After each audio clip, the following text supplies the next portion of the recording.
क्योंकि इस हिंदू राष्ट्र से हिंदुओं को कुछ नहीं मिलेगा। ये हिंदुओं का राष्ट्र नहीं होगा।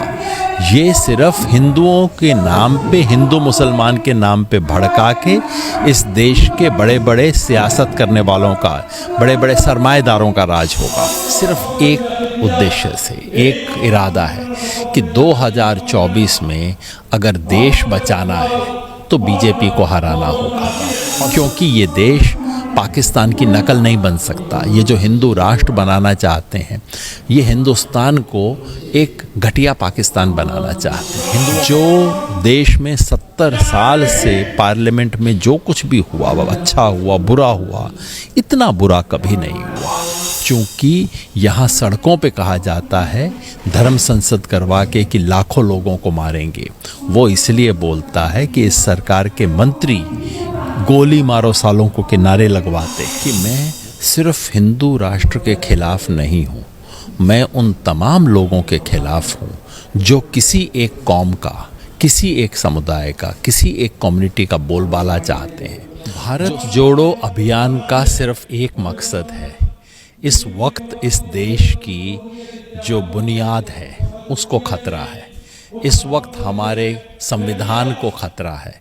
इस वक्त हमारी जो 5000 साल की विरासत है उसको खतरा है। इसलिए उसे बचाने के लिए आज सबको एक आना है। और भारत जोड़ो अभियान में हम देश के उन तमाम मूवमेंट्स को, जितनी भी तंजीम हैं उनको, जितनी भी पार्टियां हैं, छोटी पार्टियां, बड़ी पार्टियां, उन सबको इकट्ठा कर रहे हैं सिर्फ एक उद्देश्य से, एक इरादा है कि 2024 में अगर देश बचाना है तो बीजेपी को हराना होगा।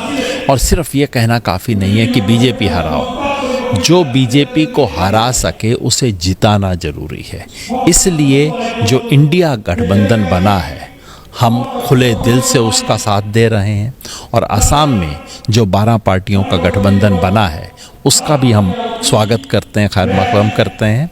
और उसके लिए पूरे देश में एनर्जी क्रिएट करना, देश के तमाम नागरिकों को उसके साथ जोड़ना, जो राजनीति में नहीं है, जो किसी पार्टी में नहीं है, संगठन में नहीं है, लेकिन देश बचाना चाहते हैं, उन सब को जोड़ने के लिए भारत जोड़ो अभियान ने मिशन चलाया है। आज 15वां स्टेट है जहां हमारा स्टेट कन्वेंशन हो रहा है। और ये एनर्जी इकट्ठी करते हुए पूरे देश में जाके हम पूरे इंडिया को इंडिया कोalition के साथ जोड़ने की कोशिश कर रहे हैं। इसके साथ ही बात जानना चाहेंगे तो बीजेपी का एक मकसद है हिंदू। पार्लियामेंट जब बनी, नई बिल्डिंग बनी तो कहा गया नई इमारत नई इबारत, और अब हमें पता लग गया वो नई इबारत क्या है। ये है नई इबारत। जो देश में 70 साल से पार्लियामेंट में जो कुछ भी हुआ, वह अच्छा हुआ, बुरा हुआ, इतना बुरा कभी नहीं हुआ। नई इबारत नफ़रत की इबारत है। नई इबारत इस देश के कुछ लोगों को देश के बाहर देखने की इबारत है। ये नई इबारत संविधान की इबारत नहीं है। ये नई इबारत डिवाइड एंड रूल की इबारत है, जो अंग्रेज़ों ने इस देश में किया था, वो वाली इबारत है। और इसलिए जो लोग इस देश के संविधान को मानते हैं उन्हें खड़ा होना होगा। मैं इस सारे वाक़े के लिए एक सांसद को दोष नहीं देना चाहता। वो छोटा आदमी है, क्या उसकी हिम्मत है, औकात क्या है उस आदमी की बोलने की।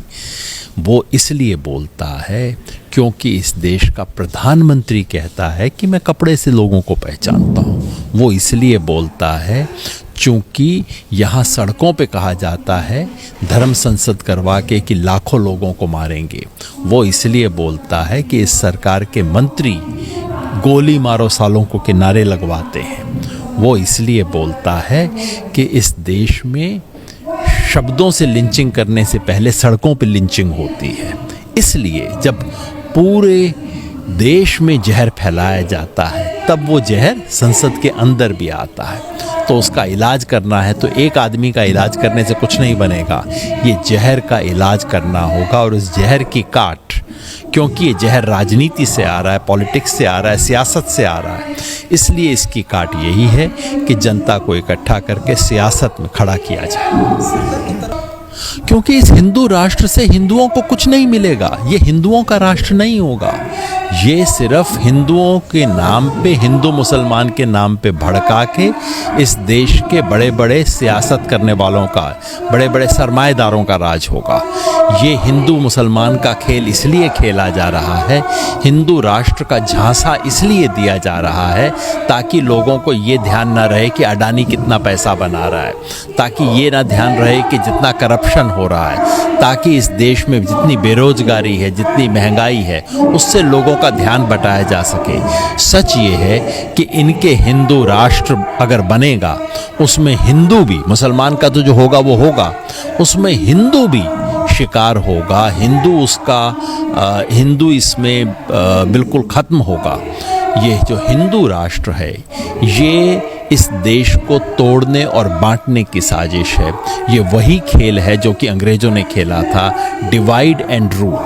और अगर उससे बचना है तो सब हिंदुस्तानियों को खड़ा होना होगा, क्योंकि ये देश पाकिस्तान की नकल नहीं बन सकता। ये जो हिंदू राष्ट्र बनाना चाहते हैं, ये हिंदुस्तान को एक घटिया पाकिस्तान बनाना चाहते हैं, हिंदुओं का पाकिस्तान बनाना चाहते हैं। मेरा सपना पाकिस्तान बनना नहीं है, मेरा सपना हिंदुस्तान है और मैं हिंदुस्तान को हिंदुस्तान ही रहने देना चाहता हूँ। यहाँ के लोकल जितने पेच होते हैं पॉलिटिक्स के, हमेशा उसके ऊपर ना तो मैं ज़्यादा जानकारी रखता हूँ, ना ही मैं बाहर से आके उस पर कोई टिप्पणी करूँ तो बहुत बेहतर होगा। मेरा सिर्फ ये सोचना है कि मैं सिर्फ हिंदू राष्ट्र के खिलाफ नहीं हूँ, मैं उन तमाम लोगों के खिलाफ हूँ जो किसी एक कौम का, किसी एक समुदाय का, किसी एक कम्युनिटी का बोलबाला चाहते हैं, जो सिर्फ एक किसी कम्युनिटी की पॉलिटिक्स करना चाहते हैं। वो मेरी पॉलिटिक्स नहीं है। इस देश की पॉलिटिक्स है सबको मिला के, गंगा जमनी तहजीब जिसको बोलते हैं, जो सबको मिला के चले, वो पॉलिटिक्स मेरी है। जो सिर्फ हिंदू की हो वो मेरी नहीं, जो सिर्फ मुसलमान की हो वो मेरी नहीं, जो सिर्फ सिख या ईसाई की हो वो मेरी नहीं है। पूरे देश को जोड़ने की पॉलिटिक्स करें। और मेरी उम्मीद है कि इंडिया कोएलिशन जो है, ये सतरंगा हिंदुस्तान है, इसके सातों रंगों को साथ लेके ही बनेगी। जो उसके सातों रंगों को साथ लेने को तैयार हो, हम उसके साथ हैं।